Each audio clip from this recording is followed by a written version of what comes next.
Welcome, everybody. Welcome to Why Business, the webinar series. It's our first webinar ever for college counseling here at Archmere. As we addressed in our first college seminar class 2 weeks ago, there may be glitches. We may make mistakes in this. We're hoping not. We hope we've worked everything out. What I do know is that we have wonderful panelists to talk with you tonight to answer some of your questions. And we're pretty excited to try this new medium. We were talking with Rahul, one of our alums, before the program started. And he said, well, what are you going to do with this situation? We're going to adapt. We're going to overcome. We're going to change. And maybe we'll learn a few things along the way. I'd be remiss if I didn't hope that all of you are healthy, as well as your families and friends. Obviously, everyone in the Archmere community is saying a prayer for everybody else in the Archmere community and our extended family, which includes our panelists tonight. The format will be pretty simple. In a second, I'm going to ask each of our panelists to introduce themselves, say a few words about their background, and also the types of questions that they think that they could address in the program tonight. Then we have our own set questions that our panelists already have, as well as we're going to take some questions from the audience as well.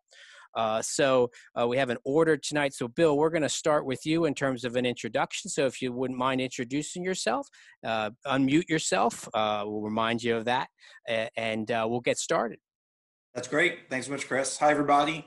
My name is Bill Gehrman. I am a 1988 Archmere alum and a 1992 graduate of Syracuse University. I attended the Newhouse School of Public Communications and graduated with an advertising degree. I worked for mainly nonprofits. Actually, I worked at Archmere. My first office job after college was working in the development office of Archmere for a few years. I found my kind of dream job at the Philadelphia Convention and Visitors Bureau, where I mixed my love of marketing with tourism and civic awareness. And 13 years ago, I started my own company. I own EnRoute, which is a marketing agency that specializes in tourism, civic, and cultural projects. Michele? Yeah. Good evening, everyone. My name is Michele Gianforcaro, and I'm part of the Archmere family through my son, Russell, who graduated in 2018. I actually studied at the Villanova School of Business and earned an accounting degree in 1989, and I work there now. My role at the business school is I lead a mentoring program where I connect undergraduate students with alumni mentors in one-on-one relationships.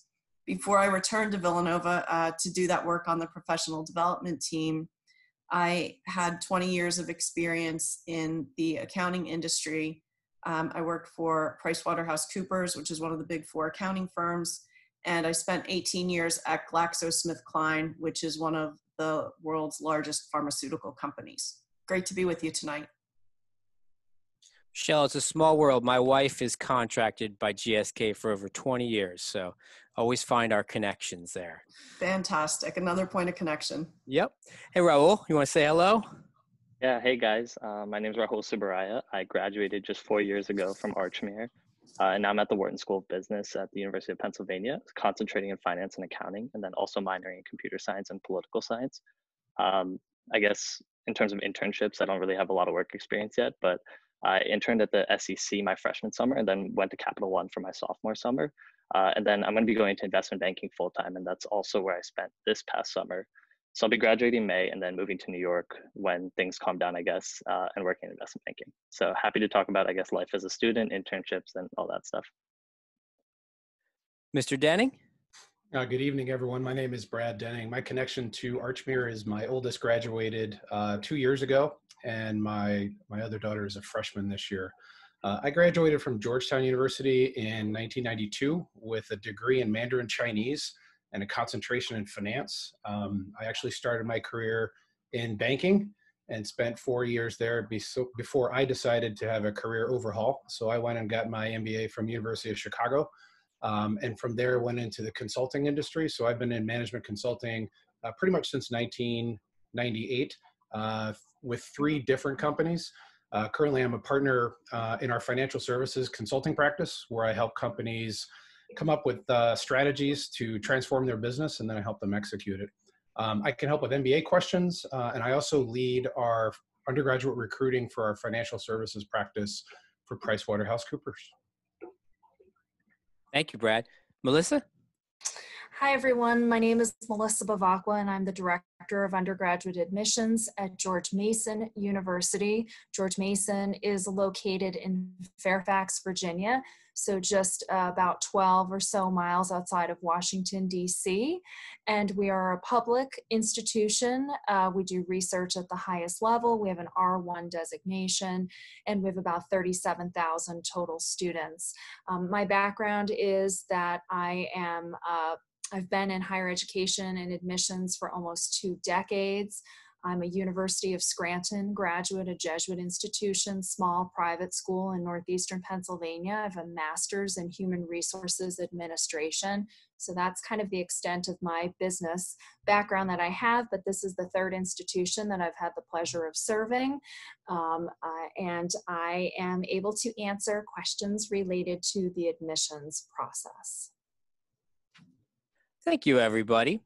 Just to explain how we will take questions from the audience, if you open up your Q&A box, you can ask questions, and then what I'd ask you to do is if you see but you should be able to see the questions that other people are asking, and then if you see a similar question that's being asked, if you upvote that question, we will then see that at the top of our list, and that will be the next question that we will ask. We'll take some of our questions, we'll take some audience questions for about 40 minutes or so, and I have forgotten to hit record, so we will hit record. Oh, Miss Susan's telling me that it is recording. Oh, she's already recording. Look at that. That's why there's 2 of us, so we don't mess anything up.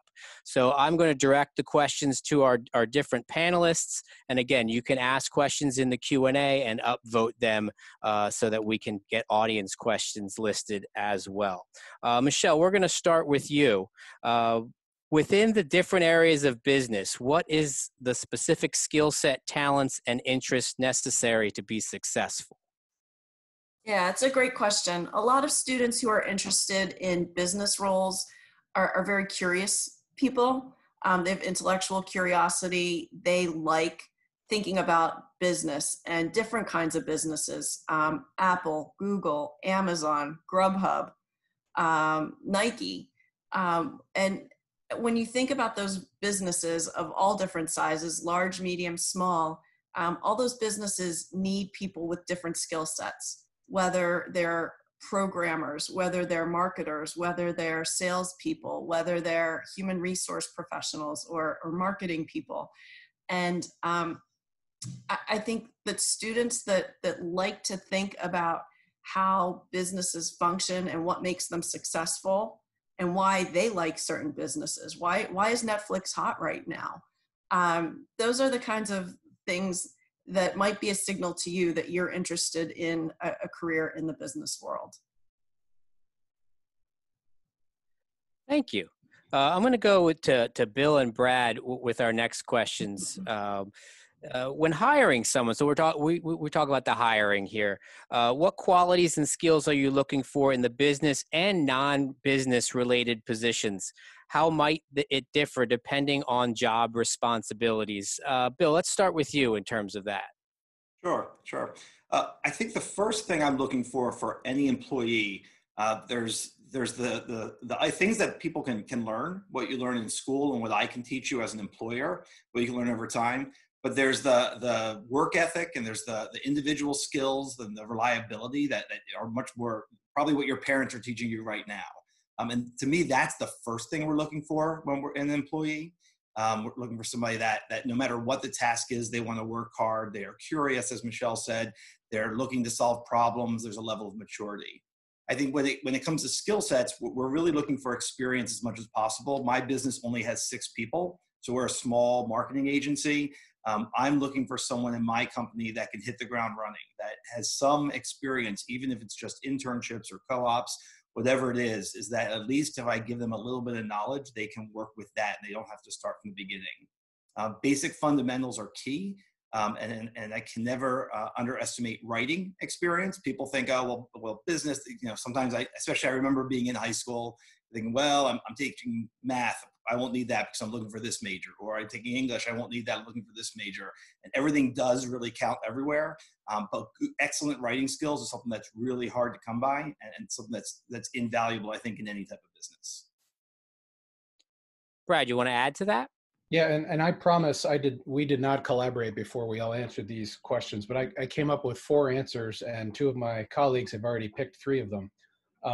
When we're hiring, and PwC hires roughly 3,500 undergraduates a year across all of our different areas, we look for fundamentally 4 different things. Number 1, intellectual curiosity. Have you been able to demonstrate through your college and high school career that hunger to learn and understand business or aspects of your interest levels outside of school that are interesting to you? And how have you demonstrated that? Communication is paramount. As you can see, 4 weeks ago, the whole world was rapidly shifted into this new dynamic, and now we're all communicating via Zoom meetings. So the ability to communicate both in a written format as well as verbally, face-to-face, and even remotely is paramount in my business and most businesses out there.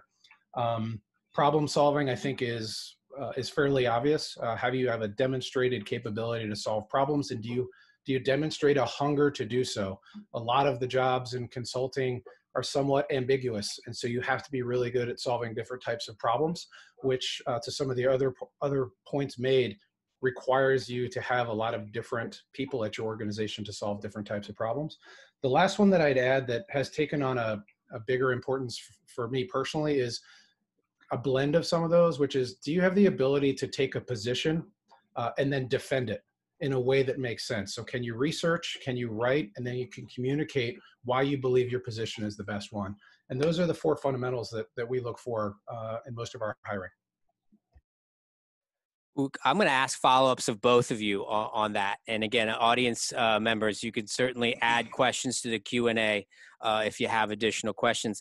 Bill, I want to talk about your communications background, because you graduated from the Newhouse School, correct? That's what you shared with in Syracuse. And you said, hey, communications is written communications is one of the most important things that we assess, and Mr. Denning added to that as well.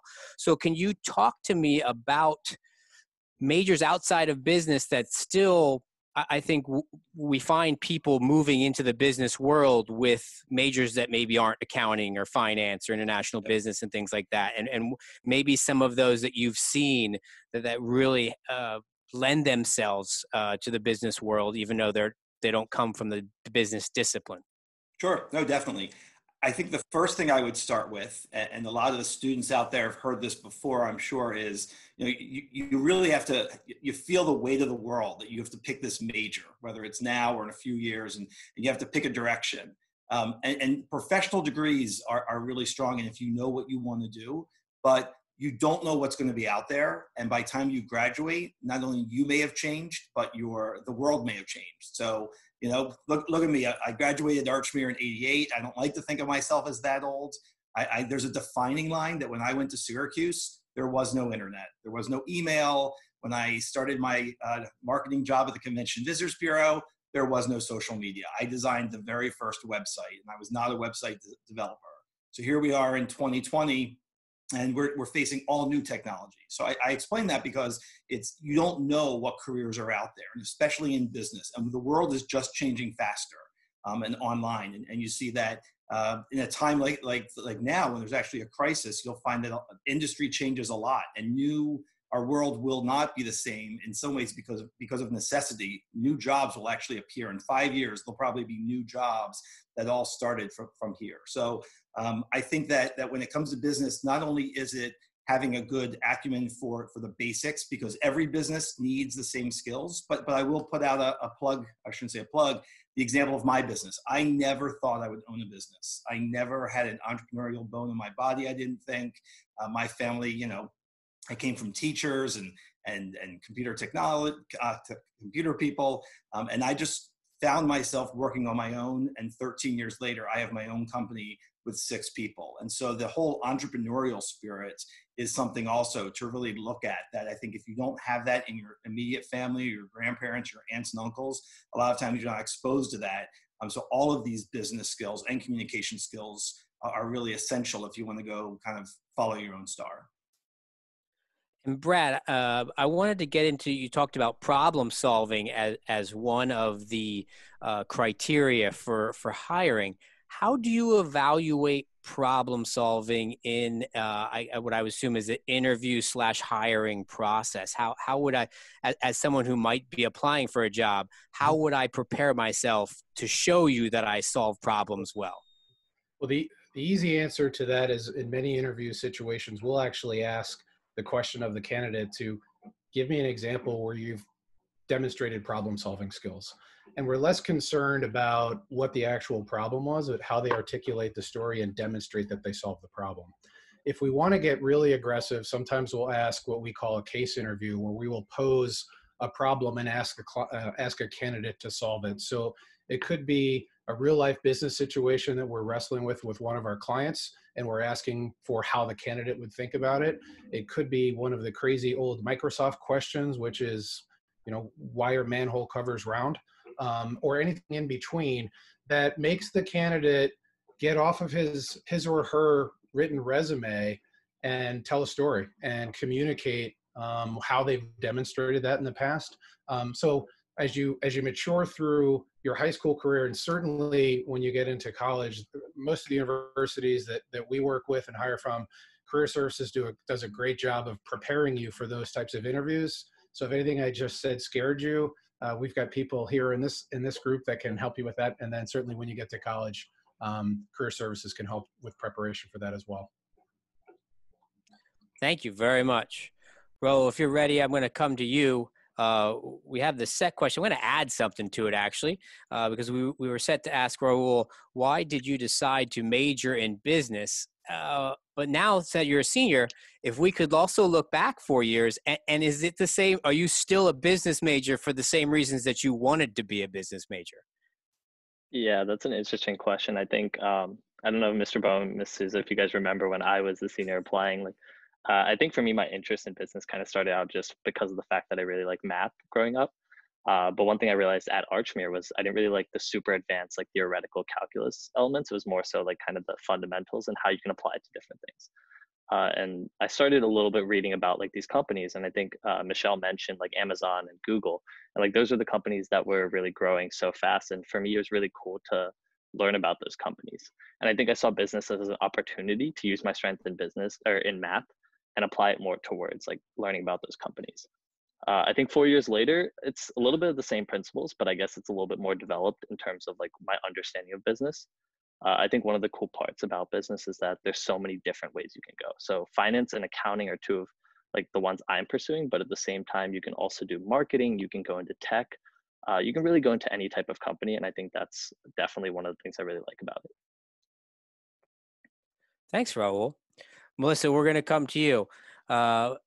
So we talk about business being at many places what we call a competitive major, that perhaps it's a little more rigorous of an admissions process to get into a business school at some places than it is some of the other majors. So how might an admissions review process differ for students who declare a major in business, and this can be at George Mason or any of your other experiences? Mm-hmm. Would there be a different review process in terms of the different types of majors? So would a finance, have you been at places, or does George Mason review finance majors any differently than marketing majors or accounting majors? Yep. So it's a really great question, Chris. It really depends on the institution. So in my experience, for example, at the University of Scranton, there is a program, it's an accelerated master's in accountancy. And so in that particular instance, because it is such a rigorous program with a finite number of seats, it is more challenging to gain admission to that particular program. You have to kind of raise your hand at the application part of the process when you're doing your admissions application to say, I'm really interested in this program. And then we would be looking very carefully at the courses that the student took in high school, obviously looking for a rigorous curriculum, particularly looking at the math courses. We would like to see either AP or IB type curriculum, statistics, calculus, those kinds of courses. But it really does depend on the institution, and it depends on the program. At George Mason, business is not any more rigorous than another program. But at the University of Michigan, for example, it's a second gate application to the business school, that you're not applying for that initially, you're applying for that a little bit later once you're a student at the University of Michigan. So it depends. At Wharton, it's going to be a very, very rigorous process. It's one of the top business schools in the country. So it depends on the institution, the program you're considering. I always recommend consulting with taking a look at the admissions website, talking with admissions counselors. Every school usually has on their website who the different counselors are, what areas they handle, to reach out after you've done your research. Make sure you've done your research first, and then take a look and see what questions were not answered from the website, and then reach out to get a little bit more information in terms of what might be required in the process or what the differences may be. Great. I'm going to stick with Michele and Melissa on this question, then we're going to take an audience question. And Michele, we'll start with you on this. Curricularly and extracurricularly, what is good preparation for a college business program and admission to business school? So it's not just admission, but things that might impact your preparation. And I know Melissa addressed some of the curricular things, so maybe we take the point of view of extracurricularly. What are things that will either prepare us better for business school or make us a more attractive candidate for business school? Yeah, that's great. I agree with a lot of the things that Melissa already talked about for curricularly at Villanova. For admission to the business school, the rigor of the high school curriculum is paramount. So that is something that gets a real strong look. And I'll just spend a moment to explain that Villanova School of Business is a direct admit program, which means students from high school, seniors apply directly into the business school and either are accepted or denied from the business school. And they do not have to declare a major. Actually, you're not able to declare your major until January of your sophomore year. So you would actually have 3 semesters worth of in-classroom and out-of-classroom experiences to inform that decision-making process about your major. To talk about the extracurriculars from a high school perspective, really we look for students who are enjoying their passion and who are getting involved in clubs and societies, and going deep in the 1 or 2 or 3 that are most meaningful for them. We like to see students have leadership positions in those organizations that are important to them. And to have them be able to talk about an impact they've had and to tell their story about why they're actively involved in those programs. Villanova is an Augustinian school and very much service oriented. So I know that's a big part of the Archmere culture as well. So if there, if your students out there are very active in service, that's something that will translate well in a Villanova application. And that's something you'll want to highlight. I think the most important part is really to do things that are really important to you, where you feel that you're adding value back, in your experience, and that you're getting something from it. And to be able to really bring that out as part of your story that you tell, I think that is a whole lot more meaningful than students who are actively involved in a lot of things and have kind of a list. I think it's more important to have active engagement and meaningful engagement on a few key things, deeper level of involvement and leadership experience. I'm seeing some heads nod as I'm chatting, rather than a long list of things you're, shallowly active in. Melissa, anything to add? I echo every single thing that Michele said. She's absolutely correct. It's about being, giving back. The idea of being involved in just a few things, that demonstrated leadership is really important. The passion for a few things that you really love to do, not the laundry list, as Michele said, of things that you think your family wants you to do, or, because you think it looks good on a resume. That's not what we're looking for. We're looking for authentic involvement and demonstrated leadership. Thank you very much. We're going to take an audience question. We've got a good one here. Let's see who I want to direct it to. I think, let's direct this to Brad and Michele, if we could. Michele, I know you work with employers and mentors and things like that. And Brad, it sounds like you're very involved in the hiring process. Our audience would like to know if you think you might be interested in a business as a career, but are not sure. What are the advantages of getting an undergraduate business degree versus a degree in a different subject area? So it's partially, I think, what we talked to Bill about in terms of, hey, I graduated from communication school and I'm in business. But if I don't have a business degree, can I still enter the business world? Perhaps what are some of the other related degrees that people move fairly seamlessly into business? And maybe also, Michele, if you want to address, what are some of the non-direct business degrees that people are maybe dual majoring in or minoring in at Villanova? So why don't we start with you, Michele? Sure. There's a lot in there. So there's a lot of reasons to pursue business if you have that core interest in business. If you don't major in business, can you work in a business role in your career? Absolutely.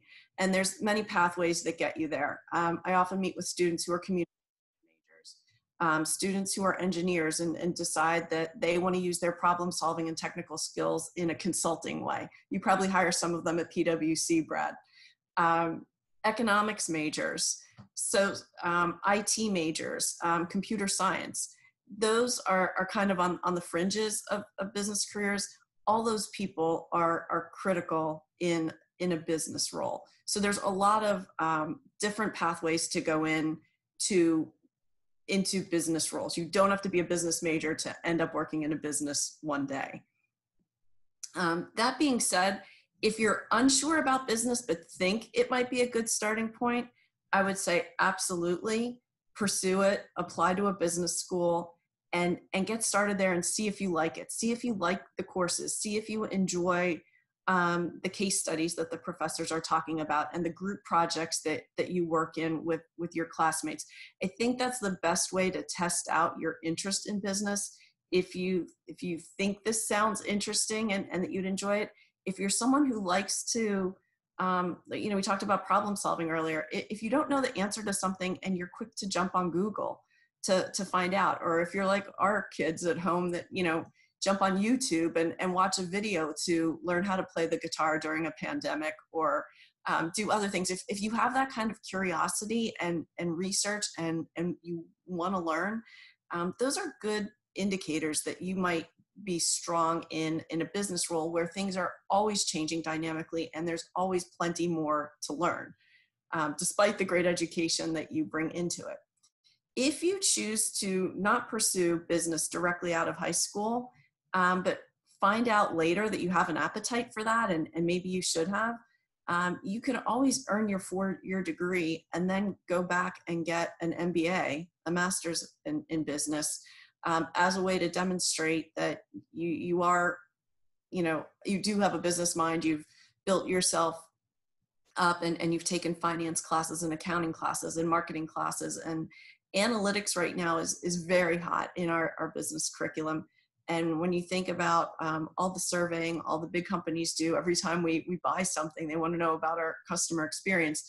Analytics is a big growth area for businesses. And I hope by talking through that, you could see there's a variety of different pathways to go to have the opportunity to work in a business type role in a company of any size. I love what Michele said there around your core interest. For PwC, we look for those 4 kind of qualifications and categories and performance in school to decide whether we want to interview you. But we hire everything from finance, accounting, engineering, math, history, language, political science, math, English majors. We look for the best athletes. We look for students that in high school had been able to pivot, solve problems, demonstrate an interest in a subject, and tell us why. Because for most of you, you're going to switch careers a lot, and we recognize that. So your first job in all likelihood is not going to be the last job. So we expect you to try things. We are now well equipped, most organizations, to teach and instruct and continue your education so that you get better at what we do as an organization when we bring you on. And then also, as Michele said, you can always go back and get your MBA. I'm a great example of that. I went as a language major into banking and felt that I didn't have the full tool set that I needed. And so I went and got that MBA to help kind of round out that skill set, because I knew I wanted to do business and I felt that there were gaps in what I was capable of doing. I could have stayed in my current job, but I wanted to do a career switch, and there's a whole lot of reasons about the MBA that we can go into later. But I think Michele hit it right on the point. You know, what's your core interest? Because in business right now, we're looking for those best athletes, regardless of major. And I don't see that changing anytime in the future. Thank you. So we had a question from our audience for Rahul specifically. Did you do an internship after sophomore year, and what was it? Did you feel like it helped for colleges? I guess they're talking about high school. Well, what types of experiences in high school best prepared you for your college education, either curricularly or non-curricularly? Yeah, so I think from an internship standpoint, I actually didn't do anything until I believe junior summer. So junior summer, I worked at this small healthcare startup. It was an unpaid internship and it was like part-time.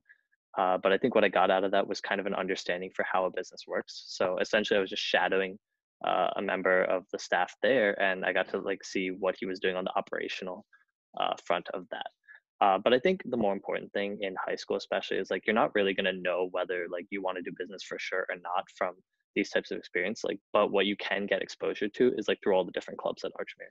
And the cool thing about Archmere is you can get into like clubs in like, you can like be on a sports team, you can go on to academic bowl, you can do science Olympiad, and all these different things like allow you to kind of explore a little bit.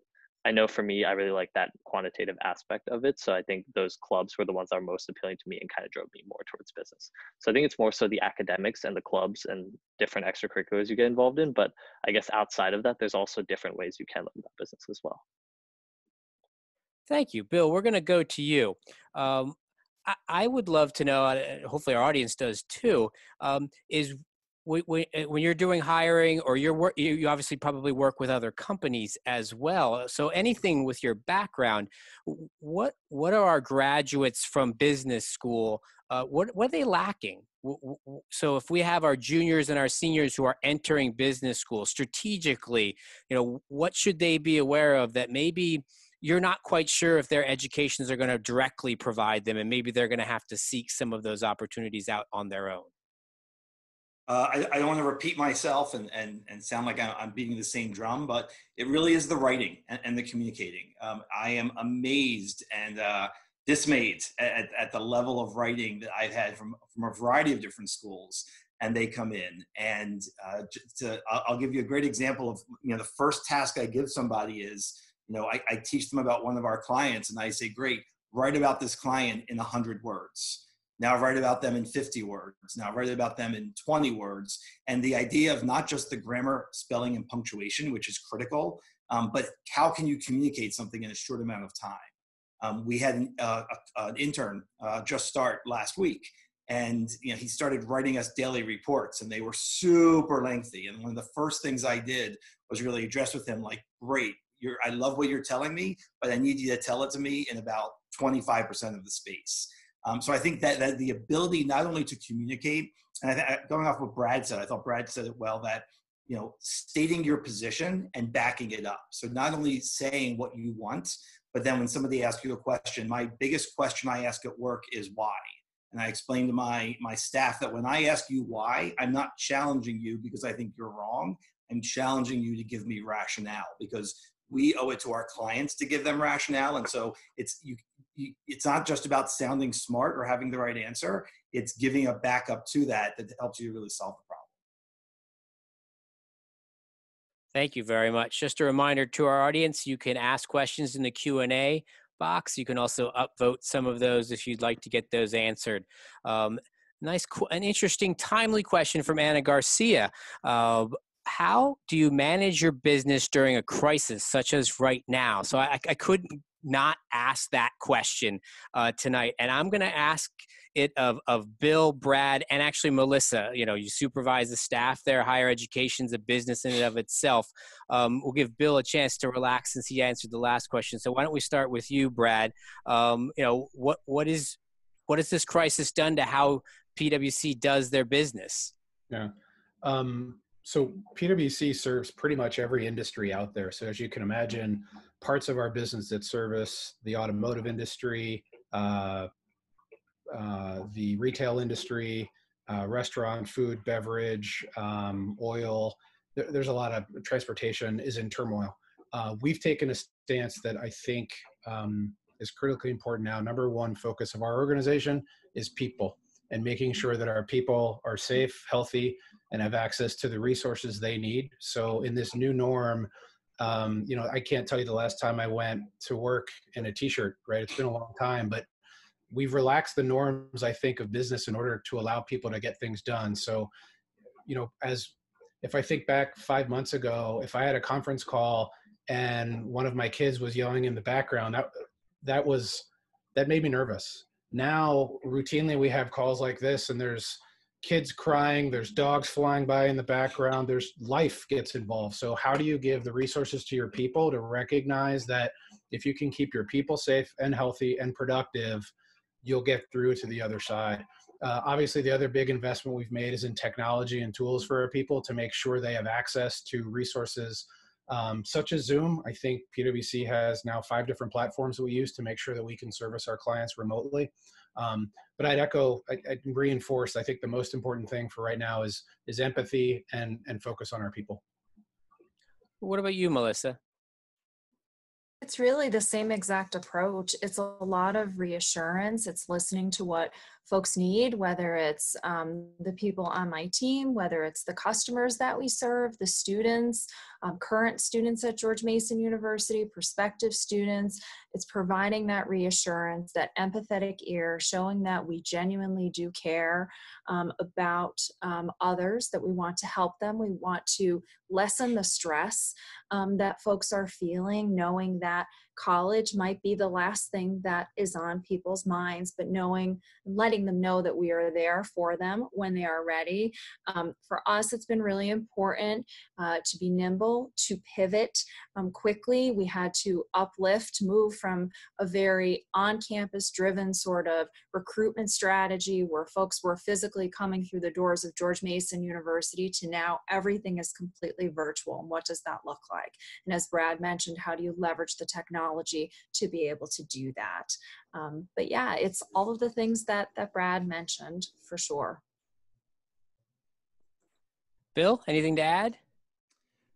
Coming from a small business, you know, there's a lot of threats to us right now, but I kind of joke that this is just the latest of years, because when you start on your own, and no matter how much advice you get, every year's a crisis. So there was the hiring the first employee. There was the first time an employee quit. There was the first time you had to deal with maternity leave. There was the first time we started our 401k.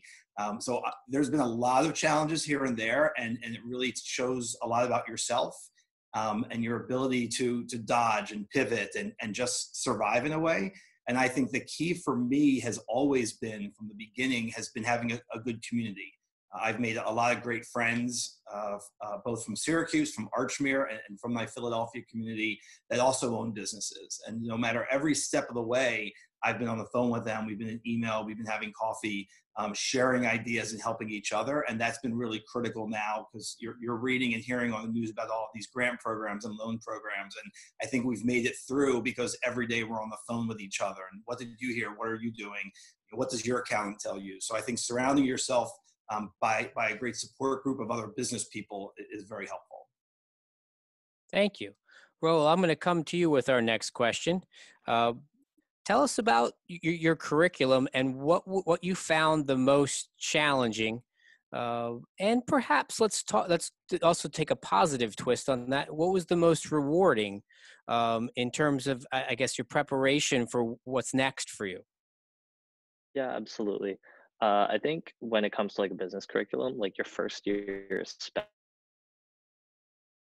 on material into a lot of the different subjects. And for me, that's like really rewarding in the sense that I didn't know what I really wanted to do in business. So it helped me kind of get an idea for these different fields like marketing, like business analytics and data science, like some of my colleagues mentioned, and also finance and accounting. I think the most challenging thing though is like as you go through the years to sophomore, junior, and senior year, you start to specialize a little bit more. And for me, it was a bit of finding that balance between, I guess, the quantitative and qualitative aspect. I picked two very quantitative concentrations in finance and accounting. And I guess taking a lot of advanced courses in those, it made it very challenging and kind of like came to me all at once in the sense that I had to learn to manage my time and learn to manage that balance. Thank you. Melissa, we had an audience question here, and I think you partially addressed this previously, so maybe we'll take a little bit of a different twist. But the question asks, what do colleges looking for an applicant for business school? But it also specifically gets into some of the things that you cannot. What are some of the things I can do to make myself a more attractive business candidate? Like perhaps summer programs, maybe this summer, maybe not this summer. But I'm also thinking, okay, if we have our go-getters in this audience who say, I want to know those things because I'm going to go do some of them. What are some of the things that may stand out for business school applicants as something that schools would be attracted to? Yeah, so I think your performance every single day in the classroom is really one of the most important things, particularly as you've pivoted to a virtual learning environment. So that consistent performance every single day is going to be something that we're going to look very carefully at, the rigor of the curriculum you've taken and the performance in those courses. We will also take a look, many schools will look at standardized test scores. Many schools are score optional. George Mason is a score optional institution. So there's seeming to be a less of a focus on standardized test scores than there may have been even 5 or 10 years ago. So it's going to be important. Obviously, you're still going to want to take your standardized testing. I know some of that's been affected by the coronavirus when you can take those tests, but your college counselors can help you with that. But know that standardized testing is not, at many institutions, it's not considered. It's certainly not the sole factor, and it's not the most important thing that's going to be considered. And then it's really important to, for us, we'll take a look at extracurricular activities, leadership, service, athletics, the things that you would bring to a college or university, the positive contributions you would make. If you're interested in business, we'd like to know why you're interested in that. What has informed your choice of that particular major? Maybe doing some informational interviews with some folks that are, Archmere graduates, maybe some of the folks that are even represented here tonight on the panel, or people in your community and your family, learning more about what led to them going into the business world. What is it that they do? Can you do some job shadowing? Can you do a summer program? Maybe it's a virtual summer program. All of those things, you want to make sure you're adding that to your resume. We're looking for students, like we said before, who are passionate, who want to give back, who are leaders. FBLA, DECA are great organizations if they're offered at your school to be involved in those things. Interviews. Sometimes institutions offer an opportunity for you to do an interview one-on-one with an admissions counselor, either virtually or in person when it's safe to do so. I highly recommend those opportunities. Even if the school says it's a non-evaluative interview, it's still an opportunity to build a relationship and to make a connection with someone who could be reviewing your application. And then your essay. Being able to communicate is really important, as Bill and other panelists have said. How you speak, how you write, all of those things will be considered as well. Does that answer it, Chris? Yeah, Melissa, thank you very much. I mean, summer program is something we emphasize, or summer actions, I think, more than anything else. It does not have to be a summer program. And, I think our students, while still busy, remaining busy, I think we all can agree, we probably have a little more freedom because the extracurricular things that we would normally be doing have gone away, at least in the short term. Actions like this, an informative interview with someone in the business world. If I'm not going to be able to do my summer program at George Mason this year, I think reaching out to my network or the Archmere network and talking to people like yourselves and other people who work in business to learn more, to be able to answer that essay question a little bit better, or to be able to articulate why you want to be a business major a little bit sharper, I think are great things to be able to do. We'll have our senior career day and our junior career day every year, where our students will learn more about the business field if they'd like to do that. Michele, I'd like to move the next question to you, since you do a lot of mentoring matching and you know what people are looking for. Once our students get on college campuses, what are some of the things that they can do extracurricularly that might better prepare them for business careers, or even make them more attractive to employers? Yeah, great questions. Employers are looking for strong performance in the classroom. Very similarly to colleges looking for that in your high school performance, employers are looking for that during your college experience. Likewise, we encourage you to get involved in the programs, the business societies, the clubs, the initiatives, the service break trips that you're most passionate about. So it's kind of, again, an extension of your high school experience. Where is your passion? Is it in being a band member or singing in the choir, being active in mass and liturgy? Do that. If you are interested in quant finance and aspire to be an investment banker on Wall Street, are you involved in the Merger and Acquisition Society? Are you involved in any of the number of finance societies? Are you interested in the business of fashion? Or are you interested in becoming an accountant? I studied accounting and I was a member of the Accounting Society.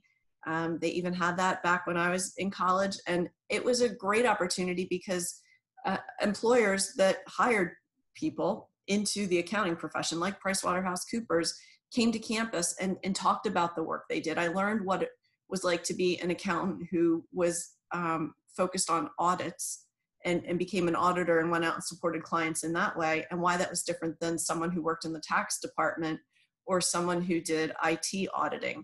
I learned all that through my involvement in the Accounting Society. The other benefit of getting involved with clubs on campus, and specifically business clubs and societies, is it helped me, and I see it today, helping other students meet upperclassmen.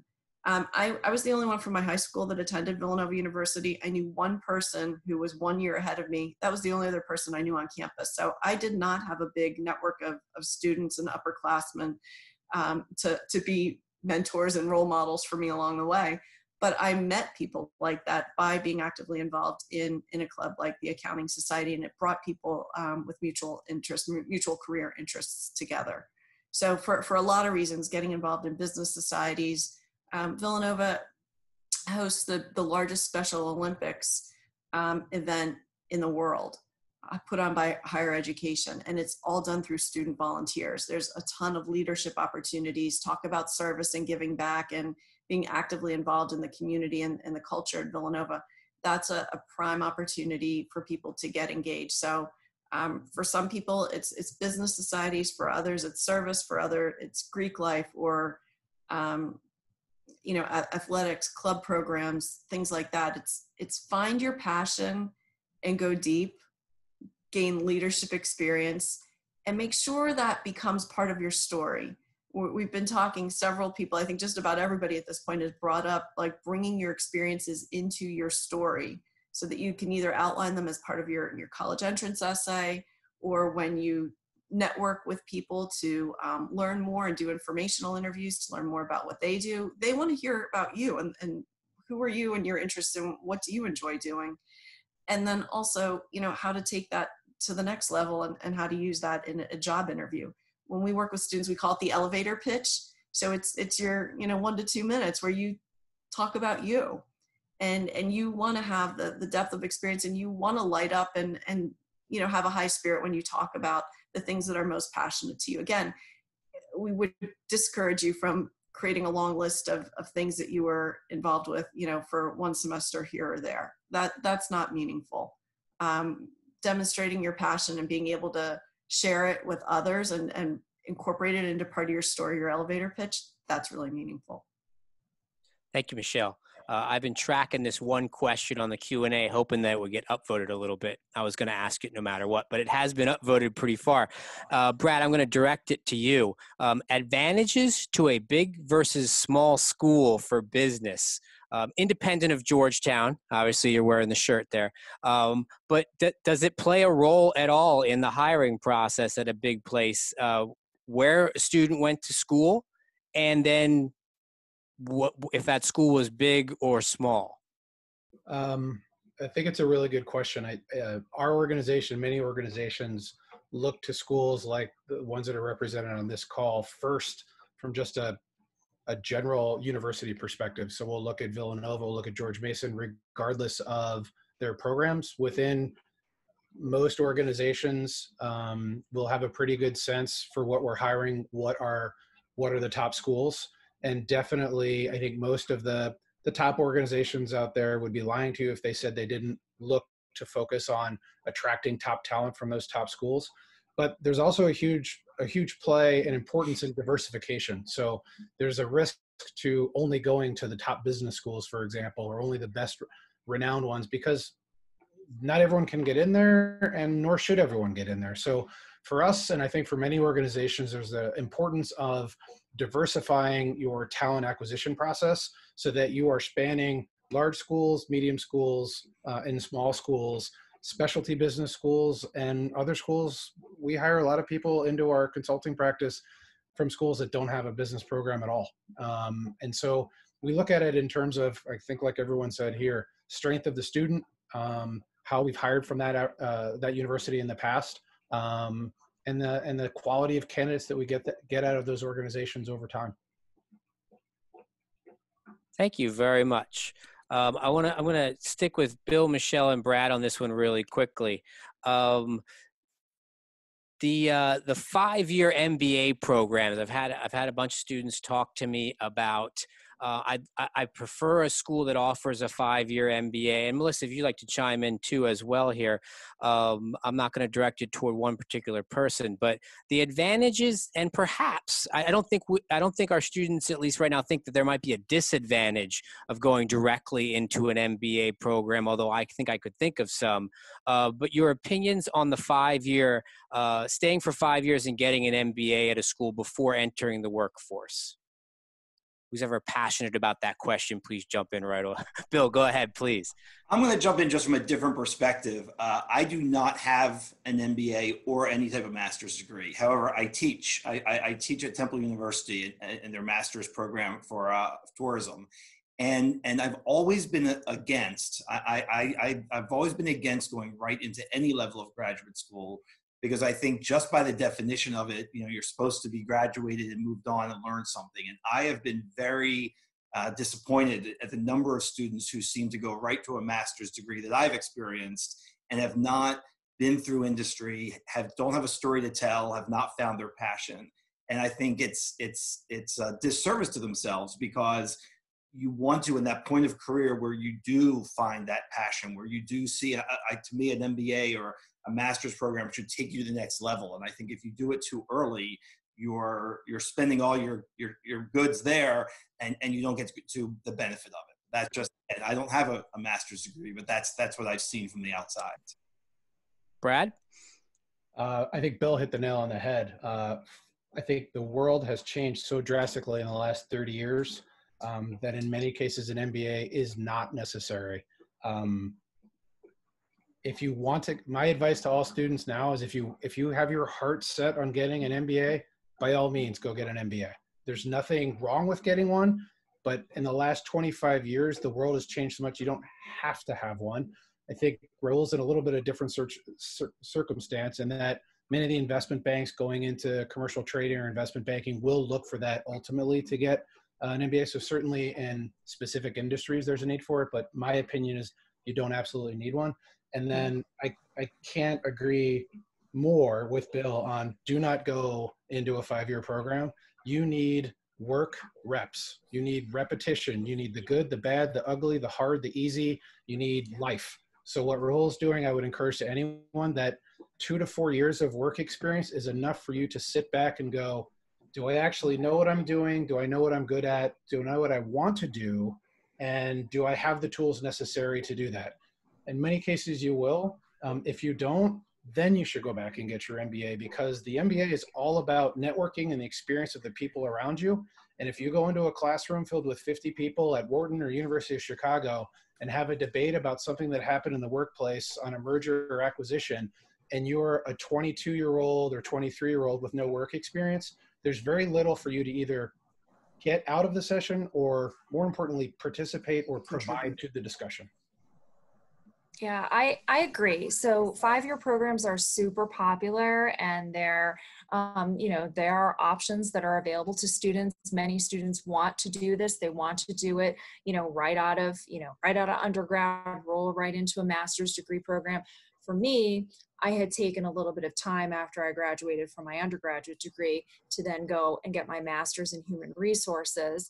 And although that program wasn't housed in the business school at the University of Scranton, it was sort of, a business type degree that I did receive. But I think for me, having that work experience that I was able to draw upon, I appreciated what I was learning so much more than if I had still, just rolled right from undergrad into graduate school. I just think I appreciated, because I was able to apply what I was learning to the workplace, and I could actually then see, okay, what I was learning in the classroom was sort of pie in the sky, but that's not really how things were playing out in the real world. So I was able to have context that I don't think I would have been able to have had I rolled right into it from undergrad. Yeah. Mr. Bowe, I'm happy to unanimous. jump in. Oh, sorry. I'm going to make it unanimous here. You do not need an MBA. It's your choice and optional to get one. And if you do choose to get one, there's multiple pathways. I would absolutely encourage you to get the work experience. 2 years, 4 years. I had 8 years of experience in finance and accounting, my CPA, and I went to Temple. Bill, you weren't one of my professors back then, but I got my MBA from Temple. And you know what? GlaxoSmithKline paid for it. And I decided to focus on marketing, because anybody who knew me or saw my resume at that point would understand that I knew the numbers, but I wanted to diversify myself as a business person and as a business leader. And getting my MBA at that point and pursuing it in marketing helped me to do that most effectively.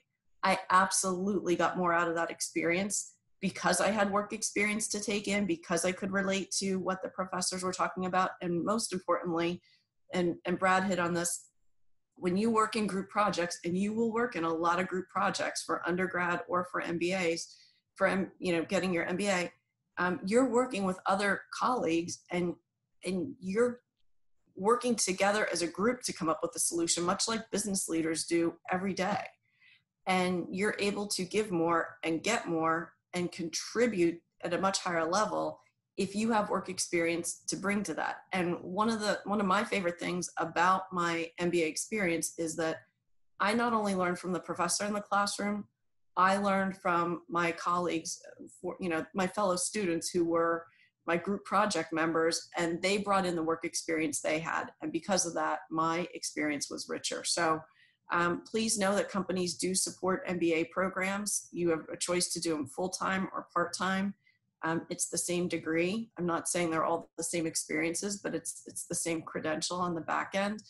And I really would discourage doing it directly undergrad to grad school, despite the popularity. I think you'd be missing a rich learning opportunity. Rahul, you had something to add? Yeah, just really briefly, since I don't want to, I guess, echo everything that everyone else said, but I think from a student perspective as well, everyone I know who did end up going straight into MBA was actually not an undergraduate business student. I think from my own perspective, I've been able to take actually a lot of grad school classes as an undergrad, and I think that's something a lot of business schools do allow, and really any school in general.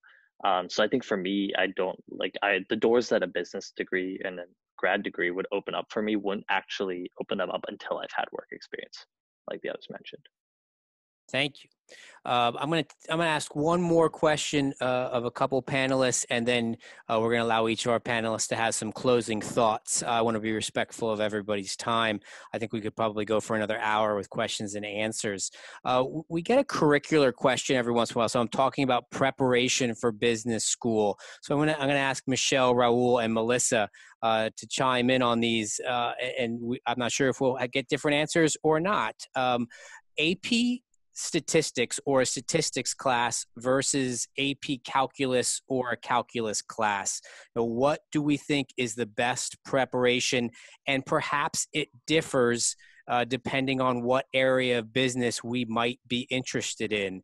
Rahul, I'm going to start with you. So I know you maximize the Archmere math curriculum here, and you specifically said I was passionate about math. It's one of the reasons why. But what do you think is a better background to go? And of course, default answer could be both. Yeah, I think like having a strong math background is really important for business in general, like as an applicant. I think when you decide between the two, part of it is really what you're looking for in business. So for example, finance is a little bit more calculus heavy if you go into like the more theoretical version, like parts of calculus. So then AP calculus might be, or a calculus class might be more beneficial. But if you're interested in something like data analytics, or some kind of like data science study that some of the others mentioned, that also would be more statistics based. And for us, that's also in the business school. So both ended up actually helping me. And so I would recommend both if you can, but if you had to choose one, I would think more about what specifically in business you might be most interested in. Michele or Melissa? I echo that, but I would also add the caveat that I would select the course where you're going to be able to thrive. The course that really meets your interests and your needs, where you will be able to do very, very well. So if that's AP Stats, pick that. If it's AP Calc, pick that. And if it's neither, take the most rigorous math course that you can be successful in. Excellent. I'll piggyback on that to say I agree with Melissa. And if both are equally appealing and you could be equally successful in both, if you're considering Villanova School of Business, I checked this out. We recognize both and we'll give AP credit for both. AP Calculus actually translates a little better and you could waive out of that class. My understanding with AP Statistics is you could get credit for three AP credits for that with an appropriate score, but you would still need to take a statistics class, a business statistics class in your first year at Villanova because it's a 4-credit class, and the piece that's a differential between the freshman class at Villanova and what you'd be getting in high school is the Villanova class includes regression analysis, which is something absolutely core as a business foundation for the rest of the curriculum, and that is required to be taken on campus. Thank you, guys. So I'm going to go in reverse order of our welcome in terms of asking you to just a parting shot or a farewell message to our participants. So we're going to start with you, Melissa. I think you've heard about some wonderful options that might be available to you this evening, but I think one of the most important things to keep in mind as you go through the process of looking at different institutions is to follow your heart. There's a lot of information that's going to come at you, and it will come fast and furious, but to gather that information, review it, synthesize it, visit institutions, see what institutions are going to best meet your interests and your needs, and follow your heart through the process. Well, thank you very much. Brad? Yeah, I think both Melissa and Bill touched on this, but it's worth emphasizing. One of the questions we were toying around with was things that high school students can do to learn more about business careers and majors. And they both talked about the importance of networks. And so, one of the tricks you can use is leveraging your network and your parents' network to reach out and talk to people in various fields. So it's as easy as having a conversation with Mr. Bone, Ms. Souza, your parents, and saying, I'm interested in learning about banking. Do you know anyone that works in the banking field? And 9 times out of 10, there's a connection there where you can do an informational interview and just ask what that person went through when she went through high school, college, and why she chose what she decided to do. And over time, as you start hearing more and more stories, you'll learn about fields of study, types of career opportunities, and types of companies that you might be interested in, so that when you get to college and start getting closer to making job decisions, you have a better sense of what things you might be interested in. So the earlier you start that, the better off you'll be in the long run. Great. Rahul? Rahul? Oh. Can you hear me? Hello? Yeah, you're back in. Good. Oh, sorry about that. To hop on Brad's point, I think one of the biggest resources you can have is those upperclassmen, or the people who are a couple, like 2 or 3 years above you, because they're the ones who actually just went through the same process. I think one of the scariest parts about applying to a business school is the fact that it seems like you can't really change your mind if you're in a business school. One thing I kind of learned after really arriving at Penn was that, and this is the same for pretty much any business school, is you can just as easily switch out or switch into business. So I wouldn't stress too much about just being pigeonholed into like one potential career path. That being said, though, the best people to reach out to are those people, I guess, just a bit older than you. If you're an underclassman at Archmere, there's juniors and seniors who are thinking about the same thing as you, and they're a great resource as well. And that's one of the cool things about the Archmere community. Also, I saw there's a lot of questions that didn't really go answered on, I guess, like Archmere versus business school, or like Archmere versus college in general. So Mr. Bowman and Souza have my contact info, and happy to answer any questions separately. Thank you, Rahul. Michele? Yeah, I'm going to encourage you all to talk to people. Mr. Deming kind of stole my answer there, but it's really great that you are smart high school students. You're potentially interested in business careers. The only way you're going to find out if it's a place of greater interest or lesser interest is to talk to people and get to know a little bit more.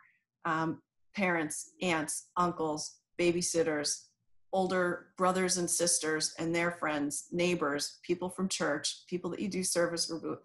I mean, networking is a critical business skill, and you have time to develop that, but you have time to practice it now in high school. And I really think it can inform your interest in business. And don't be afraid to ask really basic questions. What do you do as a real estate developer? What does that mean? How did you get there? People love to talk about their stories and share their career paths. And you would be opening up some open-ended questions. If you have 3 or 4 or 5 questions, and that's, your framework for every informational interview you do, that's fine, because you're not going to be doing them with the same person over and over and over.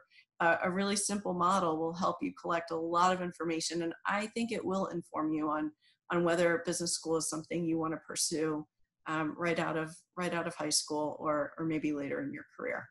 I wish you good luck. Great advice, Michele. Thank you. Bill? I think my main advice for everyone is, I know that you're laser focused right now. Pretty far out from high school, but I remember it was like the pressure of being in high school and trying to figure out where it felt like your entire career was based on the decision of what school you go to and what your major is. And the 8 years or so that you're going to be in high school and college, that's not the end game. That's the beginning, and that's the foundation. And so when you think about your career, don't think of it as this blip of 8 years or even 12 years with graduate school. Your career is a really long arc, and I'm still wondering what I'm going to do for the next phase of my career, and I never would have imagined what I'm doing now or what I did a few years ago. So think about what you're doing now in every decision to make that foundation. And tied into that, repeating what others have said, alumni relations and alumni connections are critical. And people ask, is it worth the price of Archmere? Is it worth the price of going to college? And not only is it 100% from an academic course, but the Archmere community of alumni will always be there for you. And when you're looking at big schools versus small schools, ask them about how engaged their alumni community is. And if you think you're going to stay in the Philadelphia area, or you're going to go to New York or LA or somewhere, ask about where their alumni community and how active they are, because those alumni will open a lot of doors for you down the road and could be as equally as important as what you learn in the classroom. Thank you very much. Chock full of phenomenal information tonight. A quick review of what our panelists covered. I think in terms of problem-solving skills came up several times. communications came up several times, written and verbal, the ability to be pivotable, to change directions. Curricularly, we talked a lot about just an overall strong curriculum, specifically most rigorous course load in math possible, but also a wide variety in terms of developing all of our strengths. The fact that perhaps we don't need to know that we want to do business or what area of business, but I think we're naive if we don't explore it. Supply chain management, international business, marketing, management, finance, human resource management, economics. There's a lot of different majors out there. One of the attractions to business is the broadness of it, but it's also the challenge in terms of if that first interview question is, why do you want to go to business school? We should be able to at least articulate that through conversations like with our panelists, through these programs, through career days. I challenge all of our students that are on the webinar tonight to ask questions. That's what we're here for. That's how we gather information. We ask. Our application doesn't need to show Melissa and George Mason or Georgetown or Villanova how smart we are. Maybe it needs to show us how inquisitive we are, how much we want to learn and why we want to learn something. I think it was also spoken about several times about taking on responsibilities, leadership, being willing to raise your hand, and that will, and not in 75 different things on my resume, but perhaps just one or two. What am I passionate about? Where am I going to dedicate my time? And what does that say about me? I know that we didn't get to all of our questions tonight, not the ones that we had or the ones from audience members. I invite you to continue these conversations with people you know, or our panelists. Rahul's already volunteered to answer additional questions. I'm sure your inbox will be full tomorrow, Rahul. We appreciate you volunteering yourself for that. But we'll continue to have these career type conversations either in the webinar format or in person. I want to, again, if we were in person, folks, we'd have a big round of applause for you. So thank you very much for donating your time and your knowledge and sharing that. This is the power of the Archmere community at work. I think if you call or email an Archmere family member, alum, as was shared, people will be more than happy to help you and also answer questions about what they do for a living. I want to wish everyone health, happiness, as we hopefully are rounding the curve and going in the right direction, and we will hopefully be together as soon as possible. God bless, and thank you very much for your participation tonight. Thanks again, everybody. Take care. Thank you. Thank you.